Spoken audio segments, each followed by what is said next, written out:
ভারী বৃষ্টি আর দমকা হাওয়ায় উপড়ে পড়েছে ৩০০ বছরের পুরনো কাঠবাদাম গাছটি। মহাকবি মাইকেল মধুসূদন দত্তের স্মৃতিবিজড়িত এই গাছটি যশোর জেলার সবচেয়ে পুরাতন গাছ। কবি সাহেব এইখানে আপনার কাঠবাদাম গাছ, এই গাছটার নিচেই বসে নাকি কবিতা লিখতেন। তো যাক, অনেক স্মৃতি আছে ওনার এইখানে। মহাকবিকে নিয়ে আমাদের বলার শেষ নাই, তিনি আমাদের গর্ব।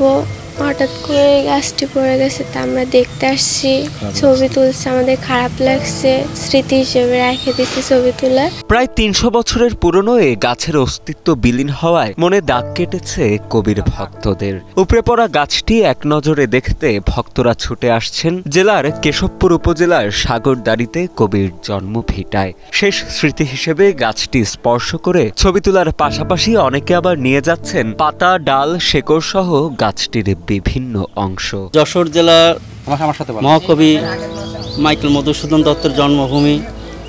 এখানে স্মৃতি বিজড়িত তার অনেক কবিতা লেখা।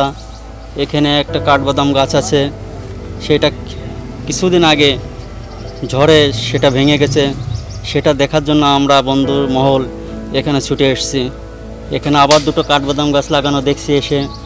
এখানে ঘাট আছে, ঘাটে উনি গোসল করতেন। কবি মাইকেল মধুসূদন দত্ত, ওনার এই ৩০০ বছরের পুরনো একটা গাছ ছিল, ওটা পড়ে গেছে। এটা শুনেই মূলত আমরা বন্ধুমহল ছুটে আসছি সেটা দেখার জন্য। আর এখানে গাছের সংখ্যা খুবই কম, 2টা মাত্র গাছ লাগানো হয়েছে, আরও অনেক গাছের দরকার পরিবেশের জন্য। স্থানীয় এলাকাবাসীর ভাষ্য, কাঠবাদাম গাছটির নামানুসারে কপোতাক্ষ পাড়ের ওই স্থানটির নাম দেওয়া হয়েছে কাঠবাদাম ঘাট। সেই ঘাটের মাঝেই ফেরিওয়ালা, ঝালমুড়িওয়ালা থেকে শুরু করে আশপাশের এলাকার বাসিন্দাদের মনেও ছোট বড় অনেক স্মৃতি গেঁথে আছে এই গাছটিকে ঘিরে। মাইকেল মধুসূদন দত্ত জনপ্রিয় ছিলেন এবং হয়তো তিনি তার স্মৃতি নেই, তারপরে এখনো পর্যন্ত সে তার জন্য 1.5-2 লোক আসে সেই ওনার কাঠবাদাম গাছ আছে, সেখানে বসে উনি কবিতা লিখতেন। এবং ওনার ঘাট আছে, কপোতাক্ষ নদের ঘাট, যে কপোতাক্ষ নদের ওনার খুব প্রিয় জিনিস ছিলেন। এখন এই গাছটা বহুত জায়গাতে লোকজন আসে দেখতে, বহুত বাইরেতে লোকজন আসে, কিন্তু এই গাছটা অত্যন্ত বহুত বয়স, অন্তত 300 বছর বয়সে গাছটার। এই গাছটা প্রচণ্ড ঝড় বাতাস হয়ে পড়ে গেছে, দূর দূরান্ত তৈরি লোক আসতেছে গাছ দেখতে। আমাদেরও খারাপ লেগেছে, বহুত 300 বছর শুনেছি গাছের বয়স।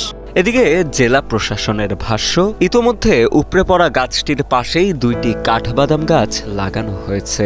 এছাড়া কবিভক্তদের আকৃষ্ট করতে মধুপল্লী জুড়ে সবুজ বৃক্ষরাজি গড়ে তোলার পরিকল্পনাও রয়েছে বলে জানান যশোর জেলা প্রশাসক আজহারুল ইসলাম। আমরা এই কবির এই স্মৃতি বিজড়িত জায়গাটাকে সংরক্ষণ করার জন্য আমরা কিন্তু সেই জায়গাটাতেই কিন্তু 2টা চারা কিন্তু আমরা রোপণ করেছি।